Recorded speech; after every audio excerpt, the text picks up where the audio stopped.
du monde d'enduro 1997, remporté par Stéphane Peter Hansel. Depuis, il a dominé pour la 6e fois le rallye Paris-Dakar 1998, établissant un nouveau record de victoire. Stéphane Peter Hansel entre définitivement dans la légende du sport.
Alors je suis né le 6 août 65 à Vesoul, une petite ville de Haute-Saône, Franche-Comté précisément.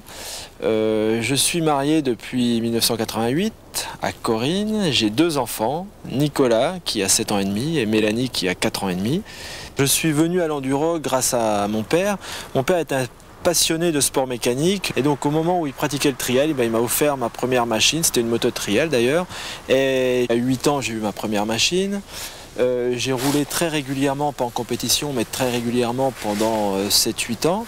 Et donc je crois que c'est l'expérience acquise très jeune qui m'a permis d'être rapide assez tôt dans ma carrière, c'est-à-dire avoir un titre de champion de France à 18 ans et ensuite enchaîner les victoires. Je crois que c'est surtout le fait d'avoir commencé très tôt et puis bien analyser les difficultés de l'enduro. Vous savez, l'enduro, c'est une discipline qui demande de bons réflexes, anticiper sur les difficultés, bien gérer la mécanique et la fatigue du pilote. Et c'est quelque chose que j'ai réussi à faire grâce à l'expérience. Et maintenant, ça a payé très rapidement. C'est-à-dire qu'à 22 ans, j'avais déjà atteint un niveau supérieur à la moyenne. Dans les années 85, 6 et 87, j'ai vraiment forcé sur les doses d'entraînement. C'était quotidien, de la pratique de la moto tous les jours, du sport. Et puis depuis quelques années, je gère un peu différemment donc cet entraînement. J'ai acquis une très bonne technique et maintenant il faut seulement entretenir cette technique et cette condition physique. J'ai eu, je crois, une bonne dizaine de titres de champion de France d'enduro. J'ai été champion du monde cette année en 250. J'ai gagné 5 fois les 6 jours en individuel en catégorie scratch. Puis bien sûr beaucoup de victoires en rallye africain. J'ai gagné 5 fois le Dakar, j'ai gagné 2 fois le rallye de Tunisie, le rallye d'Atlas, le rallye de Dubaï. J'ai gagné quasiment tous les rallyes qui existent.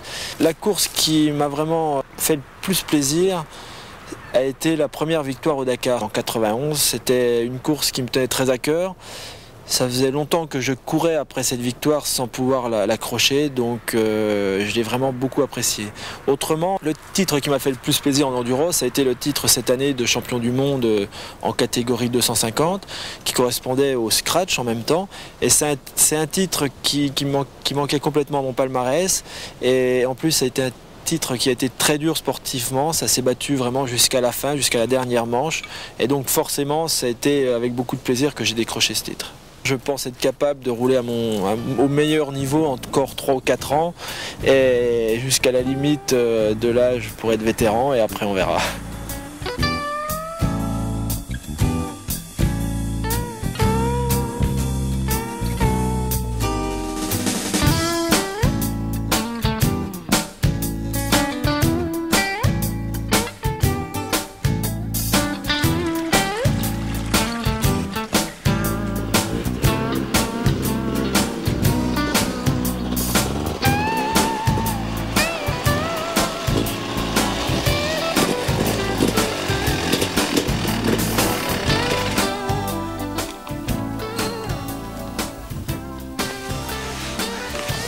Bonjour, nous sommes ici en Auvergne, plus particulièrement dans la région de Brioude, au lieu de l'enduro français.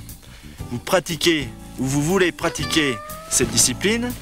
Grâce à cette cassette, je vais essayer de vous initier à la technique. Pour présenter ce film, j'ai choisi la 250 WR Yamaha, la moto avec laquelle j'étais champion du monde en 1997. Maintenant, on y va.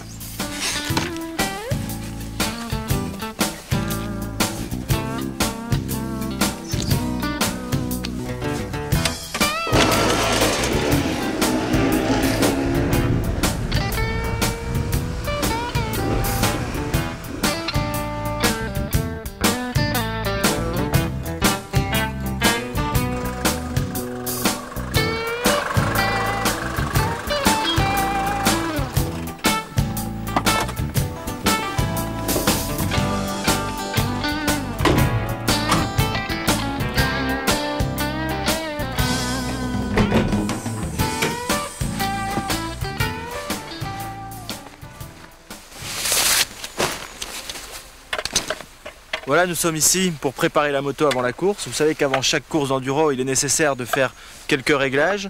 Des réglages de suspension, de carburation, de position du corps sur la machine. C'est Michel Collot, mon mécanicien depuis 10 ans chez Yamaha, qui va vous détailler les différents contrôles et réglages de la moto avant chaque départ. Je vais vous parler de l'entretien périodique d'une moto quand vous voulez l'utiliser pour de la balade ou de la compétition. La chose la plus importante, c'est le filtre à air. Il se trouve sous la selle de la moto. Et c'est un élément qu'il faut absolument surveiller et nettoyer à chaque sortie obligatoirement. Deuxième élément, la chaîne. Il est très important de la graisser à chaque sortie, comme ceci. Troisième élément, l'allumage. Encore une pièce qu'il faut démonter à chaque lavage de la moto, car souvent l'humidité rentre à l'intérieur du carter. 5 vis à démonter et on laisse sécher. Autre élément à surveiller, le carburateur qu'il faut nettoyer à chaque lavage de la moto. Maintenant les plaquettes, encore un élément à vérifier, surtout l'usure. Nous allons maintenant régler la position de conduite de la moto. Vous savez que quand la moto arrive chez le concessionnaire, le guidon n'est pas forcément réglé au bon endroit. Donc moi j'ai un petit truc pour ça. Tout d'abord on débloque bien sûr les 4 boulons, ensuite je ferme les yeux, je bouge le guidon et au moment où je sens ma position naturelle des bras, à ce moment-là on resserre les 4 boulons et j'ai trouvé ma bonne position. Il faut aussi régler l'inclinaison des leviers pour avoir le bon doigté sur ces 2 poignées. Une chose très importante maintenant, la carburation. Vous savez que les motos sont livrées en général pour rouler dans une altitude moyenne entre 200 et 500 mètres. Si vous avez l'occasion de faire soit une course ou soit une balade dans des conditions extrêmes, c'est-à-dire soit en montagne ou soit au niveau de la mer, à ce moment-là, il faudra changer les réglages de carburation, c'est-à-dire changer les gicleurs. Nous allons parler maintenant de la suspension. Vous savez que la moto, lorsqu'elle est livrée chez un concessionnaire, est prévue pour un pilote pesant environ 70 kg. Si vous êtes beaucoup plus lourd ou beaucoup plus léger, il sera peut-être nécessaire de changer de dureté de ressort. Là, votre concessionnaire pourra vous conseiller. Une fois que vous avez défini la bonne dureté de ressort, il va falloir procéder à un réglage très précis de ce ressort. Donc Michel va prendre la dimension entre l'axe de roue arrière et le garde-boue, en ayant la moto détendue complètement sur la béquille. Nous enlevons la moto de la béquille. Je monte dessus. Et une fois la suspension comprimée, la mesure va être prise par Michel et nous devons trouver 100 mm de moins qu'à la première mesure. On peut compléter le réglage de la suspension à l'aide de cette petite vis. C'est-à-dire que si on veut avoir une moto très confortable, on dévisse cette petite vis. Si on veut avoir une moto qui accepte de gros chocs et de gros sauts, on resserre cette petite vis. Vous savez que le pneu est le seul lien entre la machine et le sol. Donc il est très important d'utiliser un pneu performant. Michelin est depuis environ 10 ans leader dans la catégorie pneumatique enduro. Michelin a réussi à fabriquer un pneu très polyvalent sur tout type de terrain, qui respecte en plus les normes d'homologation, c'est-à-dire qu'on peut rouler sur la route avec. Ce sont des pneus aussi qui ont des crampons pas très importants pour ne pas dégrader le terrain. En compétition, on peut utiliser des bibmousse, ce sont des pneus increvables. Seul Michelin a le secret de ce pneu, ça remplace complètement la chambre à air par un boudin de mousse. Pour ceux qui n'ont pas la possibilité d'utiliser ces bimousses, il faudra régler la pression des pneus à environ 1 kg. Dernière chose avant de partir, je vais vous présenter l'équipement pour faire de l'enduro. Donc il faut bien sûr s'équiper et surtout se protéger. On va commencer le casque qui répond aux normes d'homologation.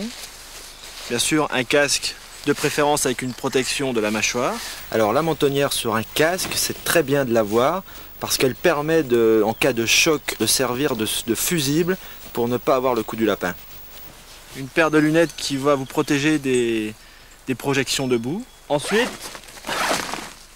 vous prenez un maillot classique d'enduro ou de motocross. Par-dessus, une protection à pare-pierre qui protège bien sûr l'abdomen et le dos. S'il ne fait pas très chaud, on prend une veste, de préférence imperméable. Nous allons mettre le pantalon, mais avant de mettre le pantalon, on va mettre des protèges tibias, des coquilles qui protègent les genoux et les tibias. Les bottes, bien sûr, qui sont renforcées avec des protections en bout, des protections de tibia aussi pour ne pas se casser le pied. Type de gants, des gants plus ou moins étanches, ceux-ci sont des gants pour rouler par temps sec.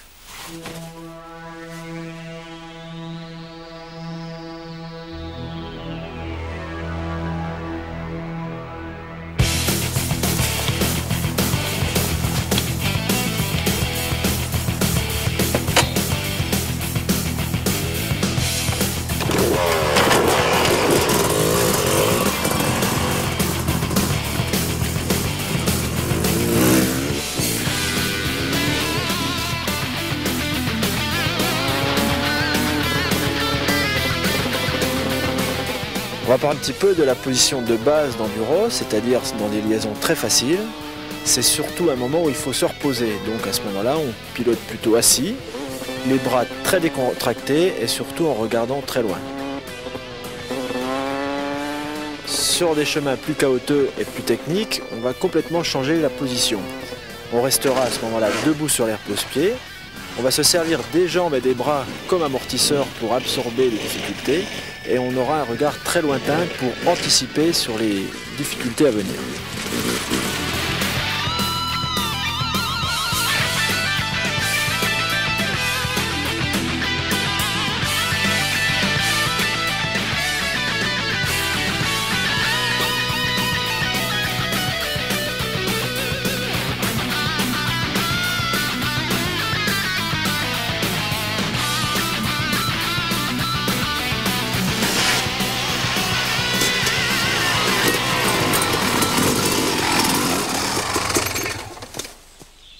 Ici on rencontre une petite marche très courte, donc une montée un peu abrupte, et qui va demander bien sûr une technique un peu particulière. Alors je vous explique en 3 points.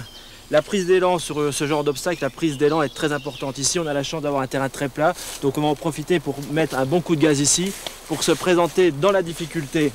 À ce moment-là, dans la difficulté, bien sûr, le corps va avoir une importance primordiale. Il va falloir basculer le corps complètement sur l'avant de la machine, c'est-à-dire pratiquement avoir le buste contre le guidon.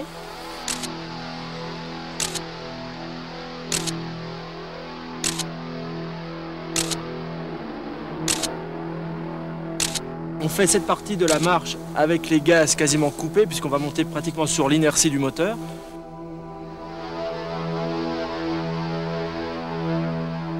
Troisième partie, on reprend l'adhérence au-dessus de la marche, donc sur une petite montée légère, mais bon, un terrain très friable, donc une adhérence précaire. Et là, il va falloir reprendre l'adhérence très progressivement. Une chose à ne pas oublier, toujours avoir 2 doigts sur l'embrayage parce que lorsqu'on va se présenter dans cette difficulté, au moment où on va retomber, on va se repositionner au-dessus de la marche, on va avoir tendance à caler. Donc gardez toujours 2 doigts sur l'embrayage. Alors maintenant nous sommes face à la marche mais cette fois-ci en descente.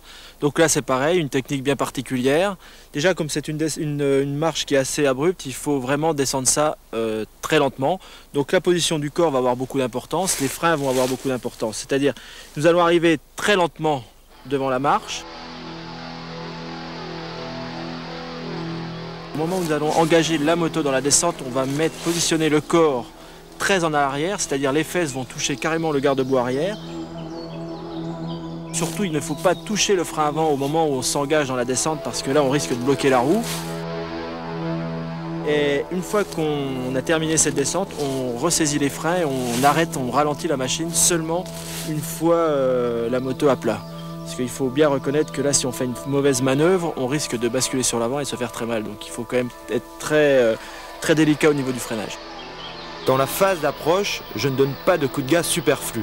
Ici, la prise d'élan est très courte, d'où l'importance de se positionner bien dans l'axe. Notez que la compression de l'amortisseur contre la marche permet de bénéficier de sa détente pour le franchissement. Donc, ne le réglez pas trop dur. Pour la descente, maîtrisez votre vitesse jusqu'au seuil de la marche. Côté trajectoire, restez bien en ligne dans l'axe de la difficulté. Le déplacement du corps vers l'arrière s'opère immédiatement jusqu'au contact du garde-boue arrière.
Voilà, nous sommes dans une difficulté typique de l'enduro. Alors là, nous sommes face à une grande montée très longue et puis elle est entrecoupée, le piège c'est que c'est entrecoupé de grosses ornières ravinées par la pluie. Donc la technique va consister dans ce cas-là à essayer de prendre le maximum de vitesse en bas, beaucoup d'élan, essayer de garder bien sûr une vitesse constante tout au long de la montée. Il faut rester bien sûr aussi le plus souvent possible, tant qu'on peut garder l'équilibre, il faut rester debout sur les repose-pieds, bien en appui sur les repose-pieds pour avoir le maximum de motricité. Et en plus de tout ça, il faut garder une accélération très linéaire. Essayez de ne pas perdre de vitesse et regarder les gars jusqu'en haut. Et normalement, vu la pente, ça devrait pouvoir se franchir sans trop de problèmes.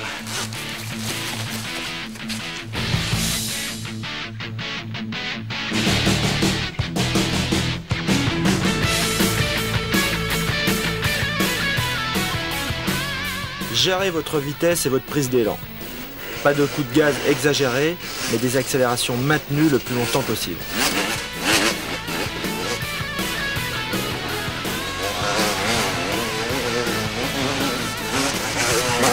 Le regard est capital pour choisir la meilleure trajectoire ou le sol le plus porteur. Ne restez pas le nez collé sur la roue avant.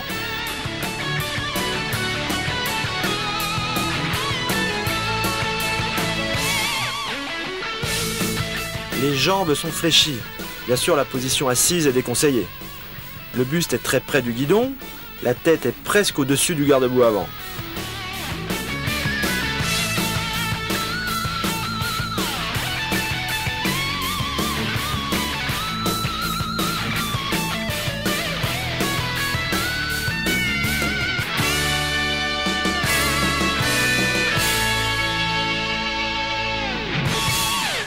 Quand vous êtes bloqué dans la pente, la première technique consiste à se tenir en aval de la machine, de la faire pivoter, puis de repartir dans la descente. Mais il existe une autre technique. Vous êtes bloqué dans une côte, ce qui peut forcément arriver à tout le monde. Alors la technique pour repartir, c'est mettre beaucoup de poids sur l'arrière, c'est-à-dire sur la roue arrière motrice. Donc il faut s'asseoir à l'arrière de la selle, céder pour redémarrer des pieds, Et une fois qu'on a pris un peu de vitesse, essayez de se remettre debout le plus tôt possible, tout en appuyant très fort sur les repose-pieds pour avoir une très bonne motricité et prendre de la vitesse pour filer jusqu'en haut. On va essayer.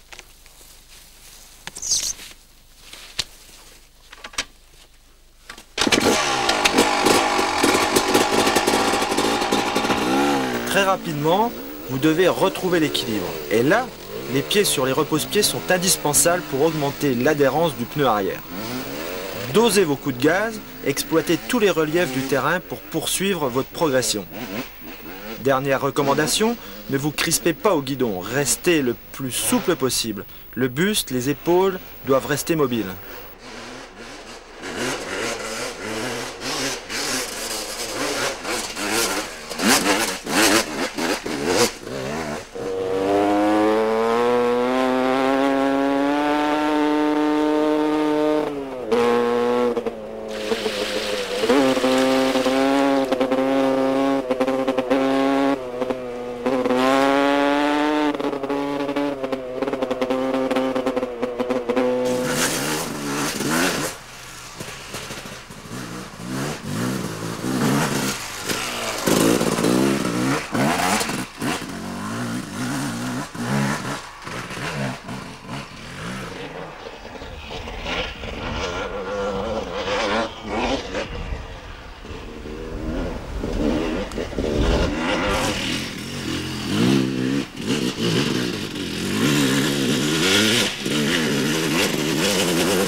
Voilà, nous sommes maintenant devant une montée très courte mais très raide.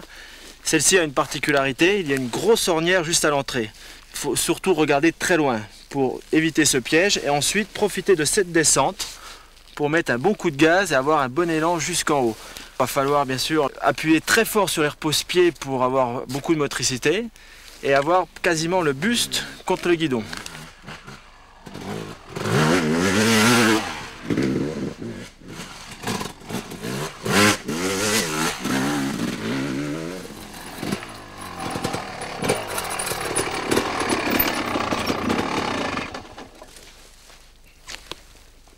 Devant une descente courte, il va falloir appliquer une technique très particulière. Donc ici, la technique consiste à bien doser son freinage, surtout de la roue avant, parce que si on bloque la roue avant en descendant, on risque de chuter. Il faut aussi doser très bien le freinage de l'arrière, parce que si on freine trop fort, on risque de caler.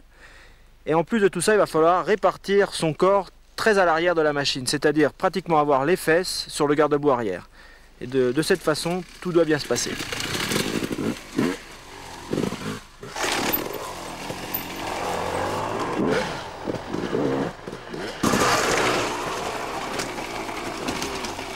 Alors dans une descente légèrement pierreuse, la technique consiste en fait à ne pas se crisper. Il faut surtout laisser libre la moto entre les jambes, donc écarter légèrement les jambes, ne pas la serrer. Et puis surtout bien doser le freinage, puisque c'est toujours pareil, dans chaque descente, il ne faut pas trop freiner du frein avant, on risque de bloquer la roue avant et à ce moment-là de tomber. Donc la position du corps, comme dans toutes les descentes, elle est légèrement sur l'arrière de la moto. Mais il ne faut pas à ce moment-là avoir les fesses qui touchent le garde-boue, comme c'était le cas dans la marche.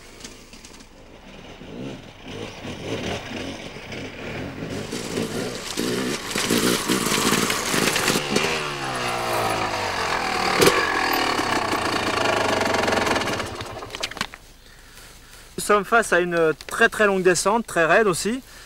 Donc bien sûr, pour ne pas se faire piéger dans ce genre de difficulté, il va falloir surtout faire très attention au freinage. Donc bien répartir le freinage entre le frein avant et le frein arrière. Si vous freinez trop fort de l'avant par exemple, vous allez bloquer la roue et tomber. Donc forcément, il va falloir faire très attention à ça. Ensuite, il y aura la position du corps, c'est-à-dire qu'il va falloir quasiment avoir les fesses sur le garde-boue arrière.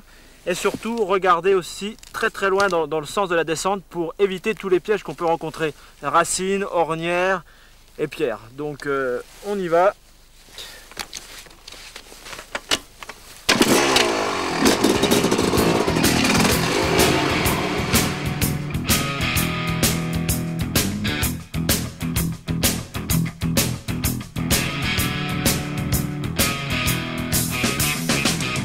Dans cette descente très rapide, je me contente de diriger ma WR au guidon, avec les jambes plus ou moins serrées.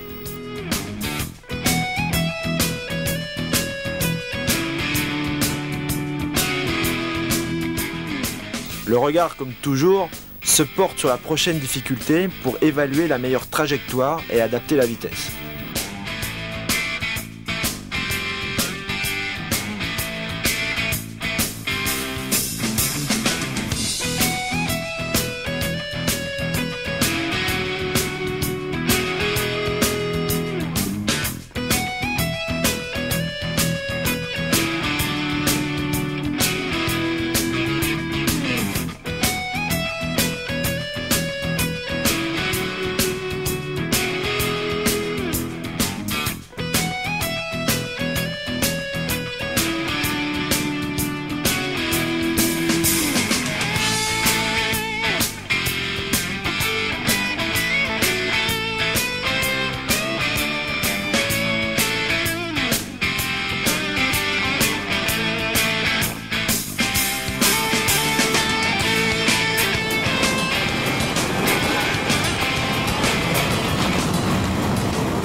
Bon.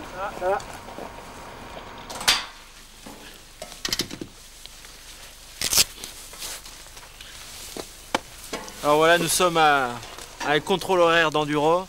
C'est une partie très compliquée de l'enduro. Le règlement est assez délicat dans ce domaine. Donc le contrôle horaire d'enduro, c'est là que se passe le ravitaillement, l'assistance. Il faut savoir que le mécanicien a le droit, lui, de s'occuper de l'essence, de niveau d'huile, du niveau d'eau dans la moto, mais par contre, à aucun moment il a le droit d'intervenir sur la machine. C'est-à-dire que les moindres problèmes techniques doivent être réparés par le pilote, changement de filtre à air, une petite pièce cassée, le pilote doit lui-même faire la mécanique. Au moment où on fait de l'assistance technique, le pilote en général se sert de ce moment pour se ravitailler, donc des boissons, de l'eau, des pâtes de fruits, des barres chocolatées, des choses comme ça. Donc ça, il faut faire à chaque contrôle horaire, parce qu'il faut savoir aussi que l'enduro dure environ 8 heures de moto par jour, et donc on est obligé de se nourrir correctement tout au long de la journée. La zone d'entrée dans ce point d'assistance est matérialisée par 2 drapeaux blancs. Ensuite, il y a la zone du contrôle horaire, la zone de pointage, qui est, elle, matérialisée par des drapeaux jaunes. Stéphane, 30 secondes.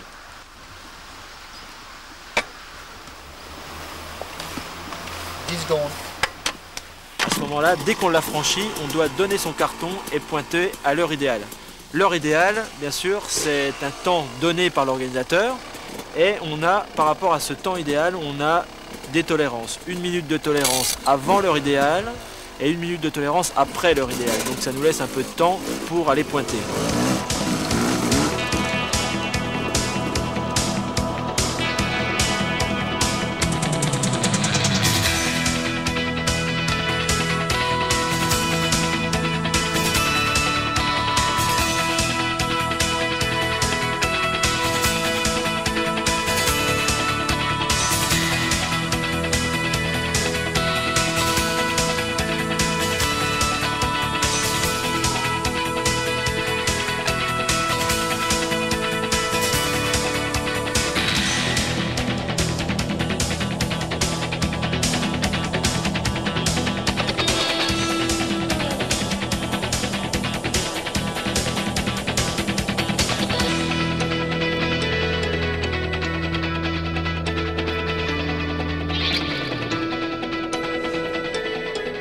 Voilà un enchaînement de courbes sympas.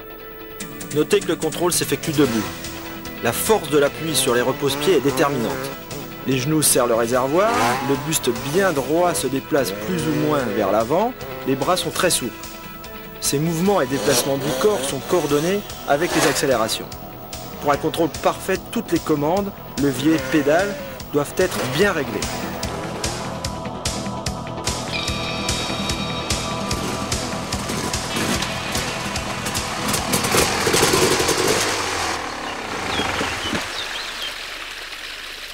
Nous sommes maintenant face à un cours d'eau. Vous savez que c'est pas en traversant un gué qu'on peut gagner une course, par contre il est très facile de la perdre à cet endroit. Les cours d'eau sont souvent glissants, il y a beaucoup de pierres sous l'eau donc on ne les voit pas, donc il faut toujours faire très attention. Celui-ci va être très facile à franchir, il suffira de vous mettre bien en équilibre sur la machine, les deux pieds sur les repose-pieds et avec un léger filet de gaz, traverser cette petite rivière.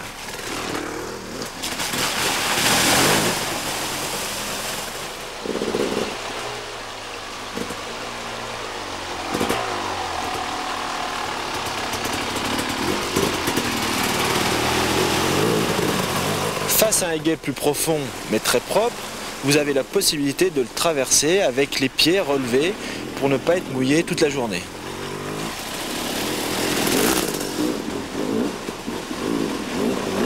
Devant un gué beaucoup plus piégeux, avec des pierres au fond, avec de la mousse, avec des racines, il sera vraiment très prudent d'avoir les pieds sur les repose-pieds, mais prêt à réagir très vite, c'est-à-dire prêt à mettre les pieds dans l'eau pour se rééquilibrer.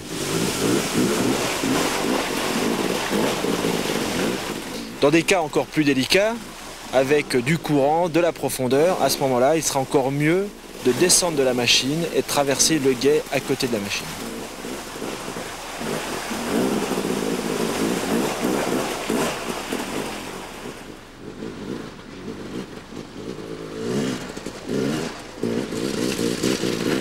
Alors voici une nouvelle difficulté de l'enduro, un léger pierrier, c'est plus précisément un lit de rivière, on roule donc dans des galets, des grosses pierres. La technique consiste pour ce pierrier en fait à rouler debout bien sûr, en ayant le regard très loin pour repérer justement les pierres qui sont plus grosses les unes que les autres. Et surtout ne pas serrer la machine entre les jambes très fort, il faut plutôt écarter les jambes et puis surtout avoir une accélération très linéaire, ne pas donner de coups de gaz brusques et normalement avec cette technique tout se passe très bien.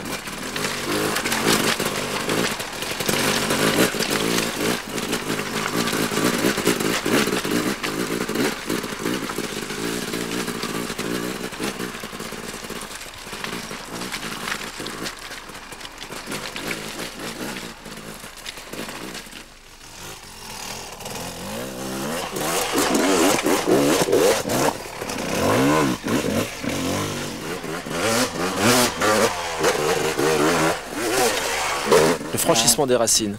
Il est impératif bien sûr d'arriver avec une certaine vitesse, donc pour passer cette difficulté avec l'inertie et l'élan.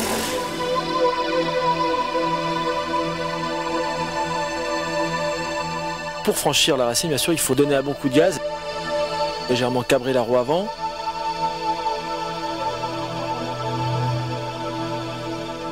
Au moment où la deuxième roue, la roue arrière, va taper dans ses racines, bien sûr, il faut donner une impulsion avec le corps pour basculer tout le poids vers l'avant. Et ensuite, il ne reste plus qu'à reprendre la motricité et l'adhérence derrière la difficulté pour terminer la montée.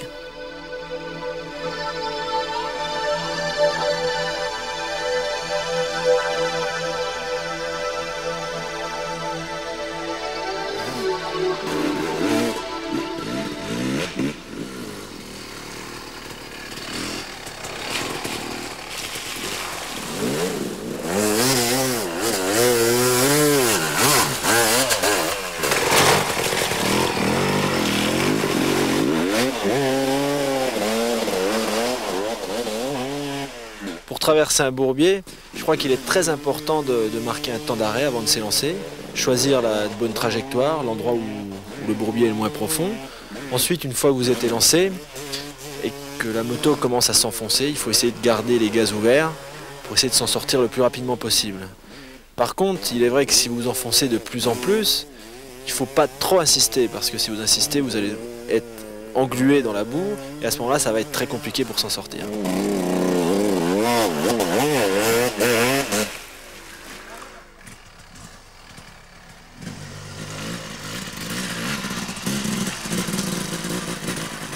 Une nouvelle difficulté de l'enduro, le dévers, les longs dévers assez accentués. Donc là, la technique est encore très particulière et surtout la répartition du poids du corps sur la machine. Il faut en fait sortir légèrement le corps vers l'aval et avec ce mouvement, appuyer très fort sur leur repose-pied extérieur, c'est-à-dire du côté aval.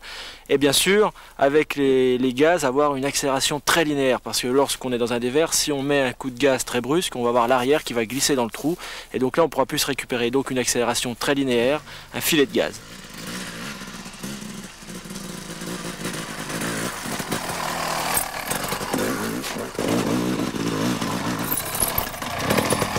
Les virages en dévers, donc il va falloir se présenter en dosant très bien les freins, donc pas trop freiner de l'avant pour ne pas bloquer la roue, pas trop de l'arrière et surtout 2 doigts sur l'embrayage bien sûr pour ne pas caler. Au moment du virage en lui-même, on appuie bien sûr tout le poids du corps sur le repose-pied aval et au moment où on commence à remonter la pente, et là bien sûr il faut avoir une accélération très douce, très linéaire et surtout ne pas donner le grand coup de gaz parce que c'est dans ces conditions qu'on perd l'adhérence. Donc très doux, c'est ça le plus important.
Nous sommes devant une spéciale banderolée. Vous savez que dans l'enduro moderne, le classement se fait quasiment à chaque fois dans les spéciales. Pour être rapide, une bonne reconnaissance est nécessaire. En règle générale, je fais 3 fois le parcours à pied pour bien le mémoriser. Je regarde toujours bien sûr la difficulté qu'il y a devant moi, c'est-à-dire 5 mètres devant, mais aussi très loin, pour essayer d'anticiper sur le prochain obstacle. Il est aussi très important de marcher à l'endroit où on va rouler pendant la compétition. Par moment, si des difficultés vous gênent, à ce moment-là, il sera nécessaire aussi de s'arrêter, de réfléchir, de voir les différentes possibilités. Avant chaque départ de spécial, je m'arrête et je me concentre environ 20 ou 30 secondes. Et j'ai aussi quelques manies, comme le fait de dégorger la machine et puis de vérifier plusieurs fois d'affilée si l'essence est bien ouverte sur le moteur.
Dans une spéciale d'enduro, il y a beaucoup de virages. Il n'est pas rare d'en trouver plus d'une centaine. Ils sont tous différents les uns des autres. Il est donc très important de savoir bien les négocier. Le passage d'un virage se décompose en 3 parties. Tout d'abord, le freinage. La position du corps sera à ce moment-là debout. Les pieds bien en appui sur les repose-pieds, les coudes légèrement écartés. Et on va essayer de répartir le freinage suivant l'adhérence. C'est-à-dire que si le terrain est glissant, on freinera un peu moins du frein avant pour ne pas glisser. Si le terrain est sec, par contre, on va pouvoir se permettre de freiner et de ralentir la machine 75% sur le frein avant et 25% sur le frein arrière. Ensuite, on relâche les freins, puis on s'assoit très à l'avant sur la selle. On tend à ce moment-là la jambe qui va nous servir de balancier d'équilibrage pour ne pas chuter. La jambe, elle, qui reste sur la moto, va appuyer énormément sur le repose-pied extérieur afin qu'on ait le maximum d'adhérence. Ensuite, la jambe que vous aviez tendue, remettez-la le plus vite possible sur le repose-pied en appuyant bien fort dessus pour avoir le maximum de motricité jusqu'à la sortie de la courbe.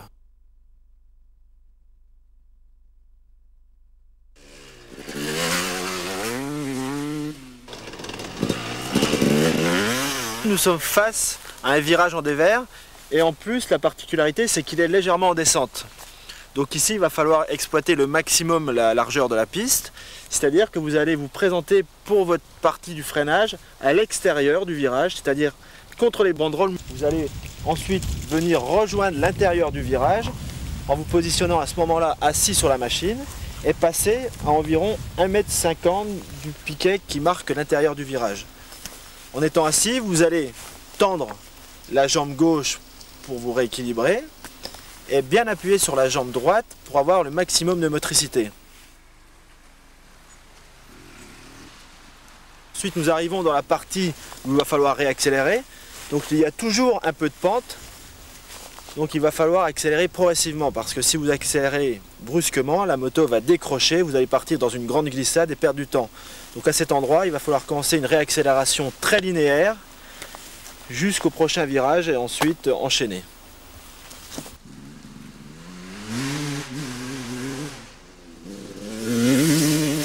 Devant une légère courbe, alors ici vous allez vous présenter en étant debout sur la moto.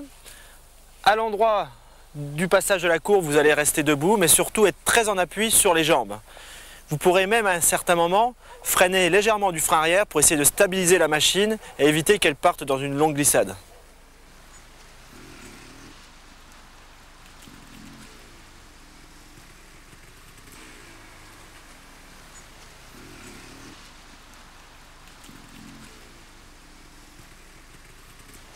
Devant une grande courbe, il serait intéressant d'utiliser toute la largeur de cette piste et d'avoir donc une trajectoire plutôt coulée.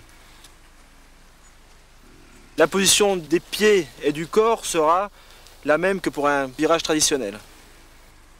Il sera très important, surtout à la sortie du virage, de s'écarter légèrement pour pouvoir réaccélérer très en ligne et passer juste le long du piquet. En enduro, vous savez que le choix de la trajectoire est très important si vous voulez faire de bons temps. Ici, nous avons une piste très large, donc nous avons la possibilité de passer à plusieurs endroits. Dans ce cas précis, il faudra passer à l'extérieur du virage et à un certain moment, même avoir les roues sous la banderole pour exploiter toute la largeur de la piste.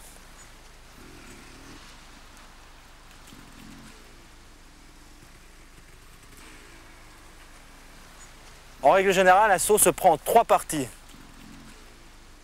Premièrement, la prise d'élan. Ça se fait debout sur les repose-pieds, bien en appui. L'appel du saut, à ce moment-là, vous mettez un bon coup de gaz pour rééquilibrer la machine. La seconde partie va être le moment où vous êtes en l'air. Grâce au corps, vous allez essayer de rééquilibrer la machine pour ne pas qu'elle pique de l'avant. Et la troisième partie va être la réception, où là, vous allez vous servir de vos jambes comme un amortisseur pour bien vous réceptionner en douceur.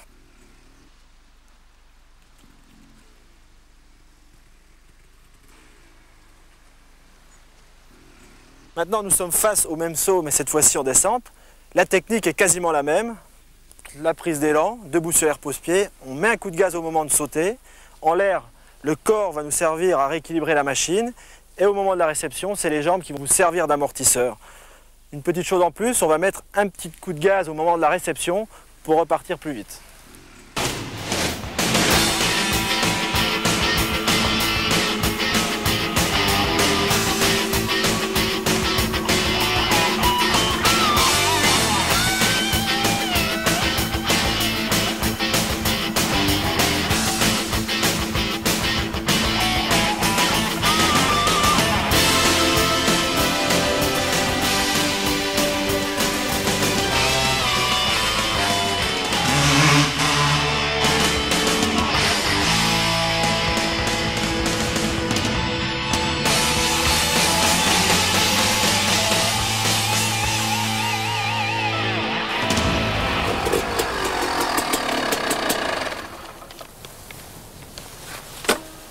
Et bien voilà, on va se quitter. J'espère que grâce à cette cassette, vous pourrez profiter encore plus pleinement des plaisirs de l'enduro au guidon de votre Yamaha. Juste un dernier petit conseil, surtout respectez la nature.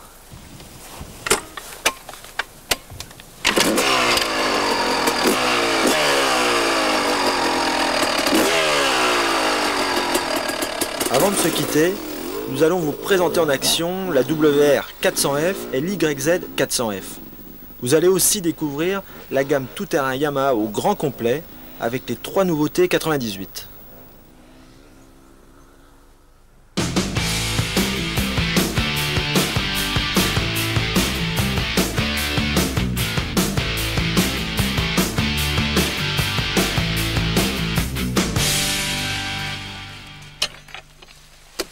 Nous sommes sur un terrain de motocross, c'est en règle générale ici que je m'entraîne pour l'enduro. Ici on retrouve tous les obstacles qu'on peut avoir en enduro dans les spéciales.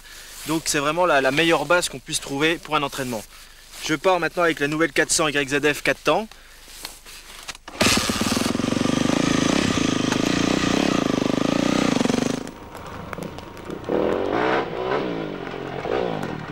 Les avantages d'un 4 temps, c'est d'avoir un moteur très facile à utiliser et très linéaire, c'est-à-dire beaucoup plus de puissance à bas régime, avec une arrivée de la puissance très facile à dompter. Donc il faut utiliser plus les bas régimes, je dirais, avec un 4 temps qu'avec une moto 2 temps. Et donc il faut changer un peu son pilotage, mais c'est vrai que moi j'avais un pilotage plutôt coulé, et donc ça correspond parfaitement à l'utilisation du 4 temps.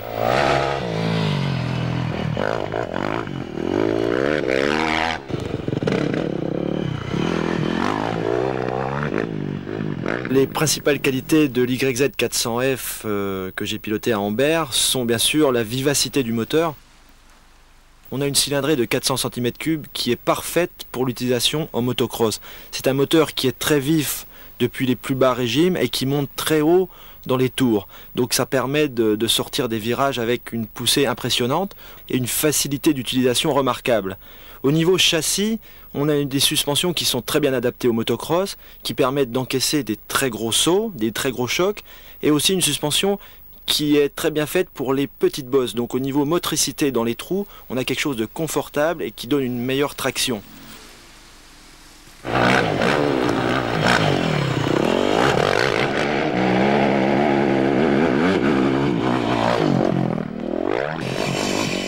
Pour moi qui suis un pilote confirmé, j'ai plus de plaisir à rouler avec la moto de série qui me paraît mieux adaptée et plus facile que la moto d'usine qui est vraiment trop performante.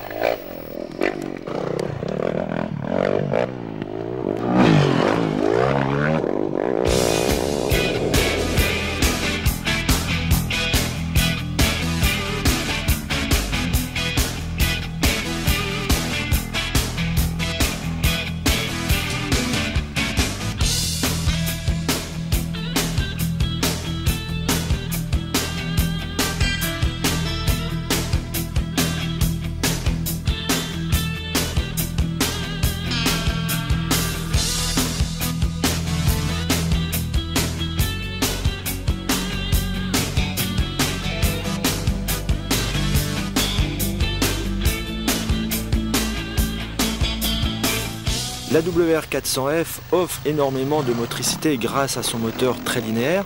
Ça sera forcément un avantage primordial en enduro. Pour piloter une 400 WRF 4 temps, il va falloir changer de pilotage par rapport à la 250. Il va falloir utiliser la courbe de puissance au mieux, c'est-à-dire que dès les plus bas régimes, le moteur va nous emmener, donc il va falloir profiter de cet avantage. En plus, le poids de la machine est que de 3 kg supérieur à une WR 250, donc on n'a aucun problème d'adaptation au niveau du poids. Pour utiliser les premières fois la 400 WRF, il va falloir prendre son temps, il va falloir apprécier les qualités. Et je crois que tous les utilisateurs vont s'adapter assez facilement parce que je dois reconnaître que cette moto est d'une facilité d'utilisation remarquable. Que ce soit pour faire de la balade ou de l'enduro à haut niveau, ça va être une moto très facile. Comme je vous le disais, il faut respecter la nature, mais surtout respecter les autres. Et n'oubliez pas vos obligations légales. Assurance Moto Verte est mon partenaire depuis plusieurs saisons. Franck Allard nous donne quelques conseils avisés pour rouler en toute tranquillité.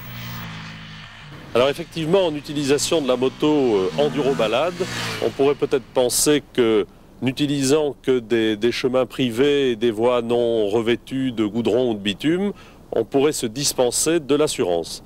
Eh bien pas du tout. La loi française vous fait obligation de vous assurer contre les accidents causés aux tiers. Au passage, je vous conseillerais de prendre une protection juridique qui n'est pas chère du tout. Et vous aurez ainsi toute la couverture nécessaire pour pouvoir circuler et vous balader avec votre moto.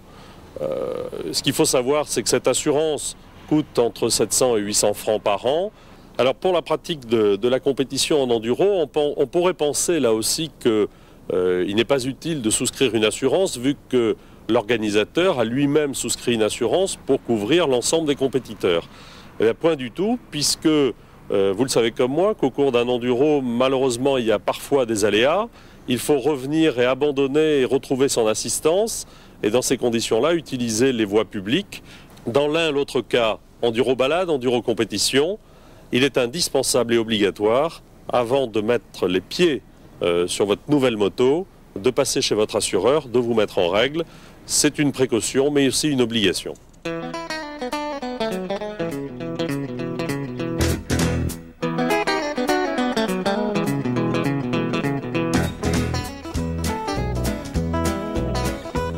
La WR 125 est le passage obligé avant de monter en gamme. Le développement de la WR est calqué sur l'YZ, championne du monde 125. Autant dire que le potentiel est considérable, 39 chevaux à 11 000 tours minute, 2,6 mètres-kg à 10 500 tours minute.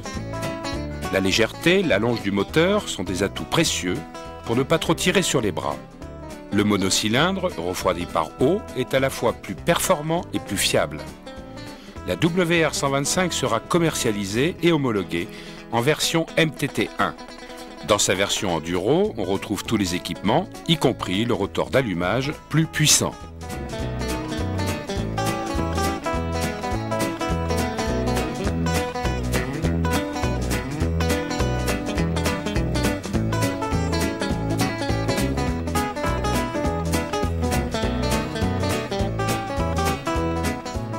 Championne du monde en titre, la WR 250Z reprend toutes les évolutions techniques de l'YZ 250-98.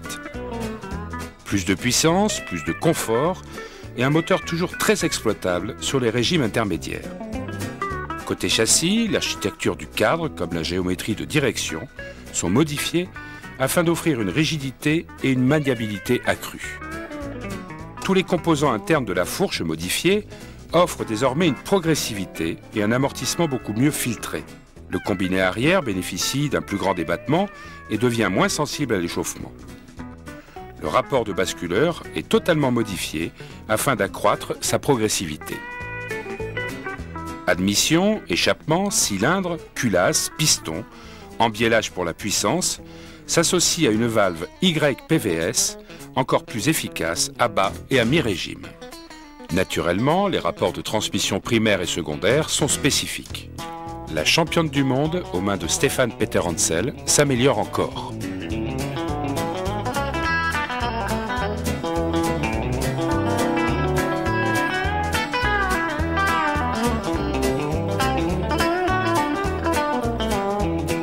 La machine d'initiation par excellence, capable de se jouer d'un embouteillage ou de venir à bout d'un bourbier.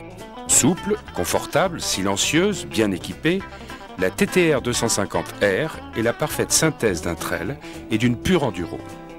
Avec elle, on passe de l'apprentissage du tout-terrain au pilotage en éprouvant la même facilité de conduite.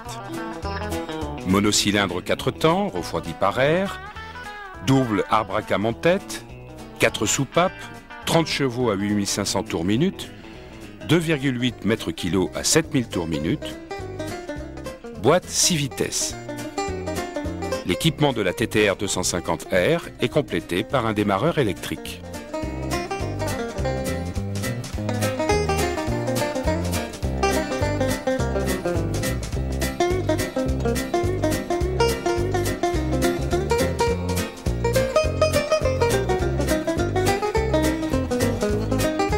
Avec la TTR, Yamaha revient aux sources du trail, résolument tourné vers une utilisation piste, enduro et rallye africain. Partie cycle, moteur et équipement périphérique se mettent au diapason de cette nouvelle définition. Dans cette optique, la TT 600R est plus légère, plus agile et bénéficie de nouvelles suspensions. Fourche Paoli et combiné Öhlins réglable. Le moteur est dérivé de celui de la XT, 30 mm moins large et allégé. Il est aussi plus puissant. Notez l'emplacement du réservoir d'huile autour du cadre, la boucle arrière démontable ou l'accès rapide au volumineux filtre à air de 8 litres. L'échappement est assuré par un magnifique silencieux Termignoni. Au chapitre des spécifications techniques sont à noter un étagement de boîte différent, le bras oscillant aluminium, un réglage de tension de chaîne poussé et un sabot inférieur en aluminium.